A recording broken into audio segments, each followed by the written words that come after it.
Great scarf. Thank you, Father. And I have another wonderful pleasure right now to introduce someone to you who I just met, I don't know, maybe a year ago. Was it that long ago? But in that time, we've become close friends. This is a shy and retiring woman who ran for state representative in a district she never should have won, but she did by a huge margin. JaneCormier, who lives in Alton, New Hampshire, and has overcome a great deal of growing up in Massachusetts. She has the honor to represent Belknap District 8, and you'll tell him the towns, but something unusual about Jane, she's not just smart and conservative and principled. She is a world-acclaimed opera singer. So I'd like you to join me in welcoming Jane to sing our national anthem. Please uncover, gentlemen.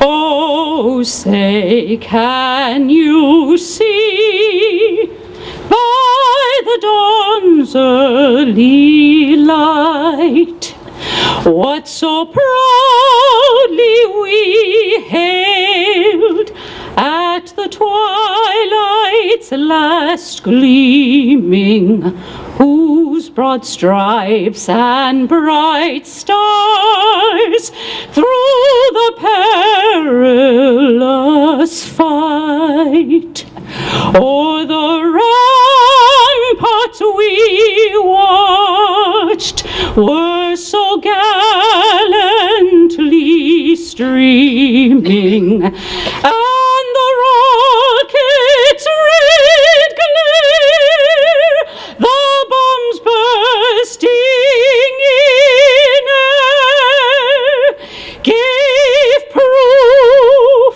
through the night that our flag was still there. Oh, say, does that star-spangled banner yet wave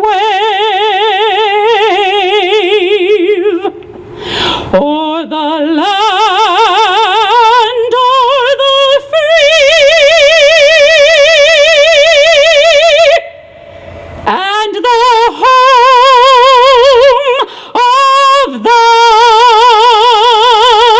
brave?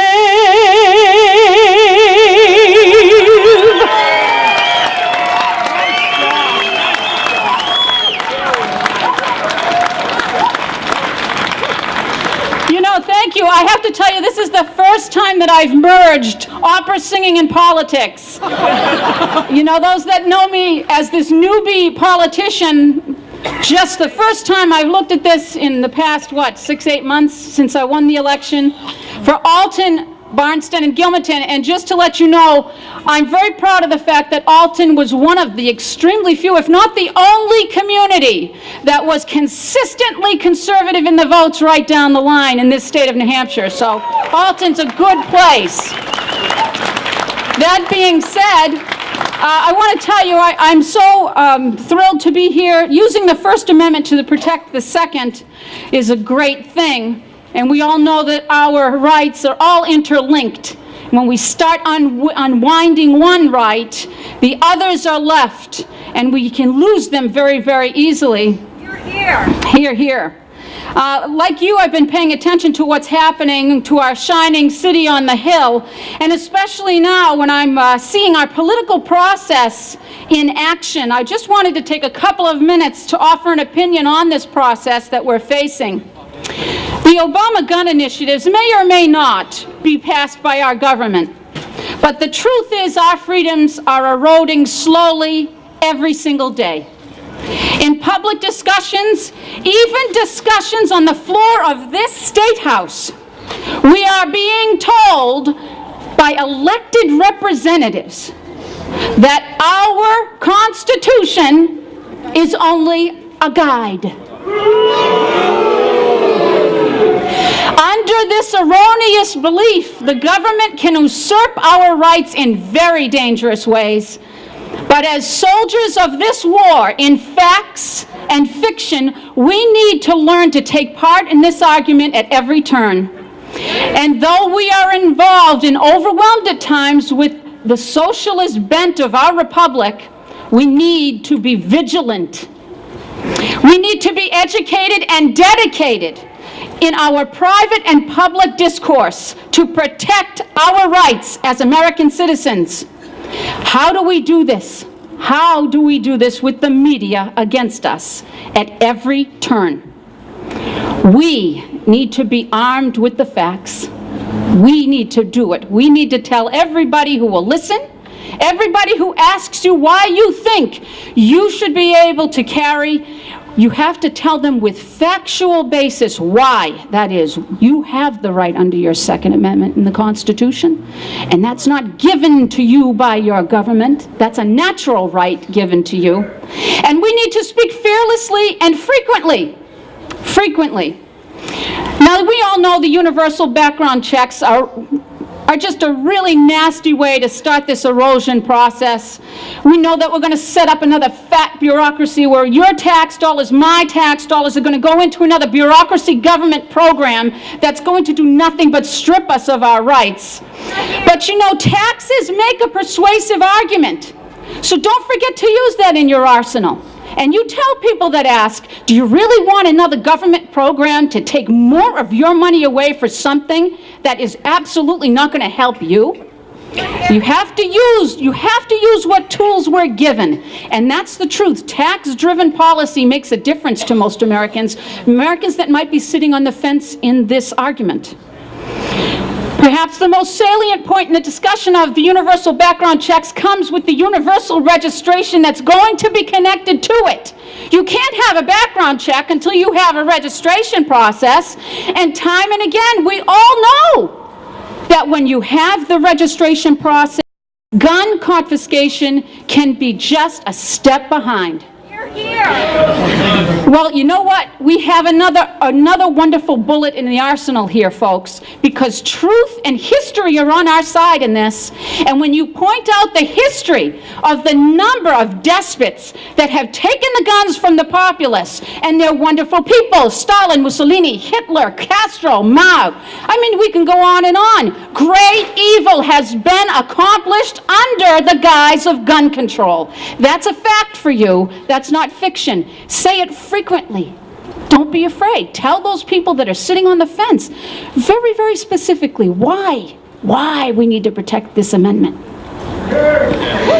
Okay, so the military-style weapons, that all this disinformation. Now, I tell you what, I'm not the most, by far, educated person about arming or weapons, but I do know that the disinformation that's being put out there is alarming. And how do you overcome it? What's an assault weapon? What's with this magazine stuff? What you do need to know, the one sentence that you can use in the arsenal is that criminals don't follow laws.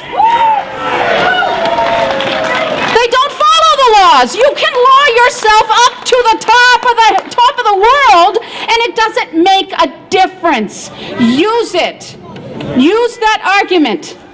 Criminals don't follow the laws.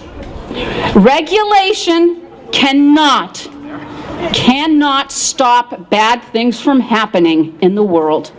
And as we look at Newtown, and we are all distressed about what happened there, this was nothing but an opportunity for the progressive left to jump on the bandwagon, to stir up the pot some more and find this wonderful opportunity to strip another amendment away from us. But again, we have to remember, you are the media.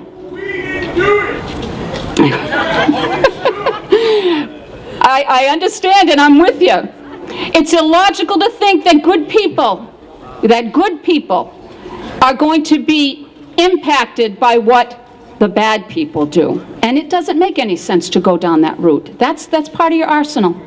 We need to educate that personal liberty is the best we can offer. We're flawed a people. Personal liberty is the best that we can offer, and legislation and regulation offers us nothing. Nothing. So we need to rip that page out of the progressive socialist playbook. We need to speak up and speak often, and logical answers spoken with authority can make a huge difference. I'm telling you, you can change hearts and minds, every single one of you. Logical in an authoritarian way. I'm not talking about to argumentative or meanly spoken. I'm talking about staying fact-based and very sure of your facts. You're going to win hearts and minds. That's what's left to us. We can do it. Finally, I want to conclude with this quote. Firearms stand next to the Constitution itself. They are the American people's liberty teeth and keystone under independence. From the hour the Pilgrims landed to the present day, events, occurrences, and tendencies prove that to ensure peace, security, and happiness, the rifle and pistol are equally indispensable.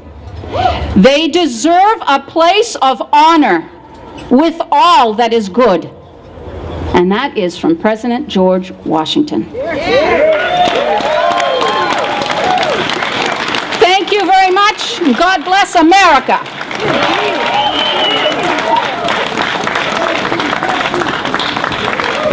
She's little, but she's tough. I like her.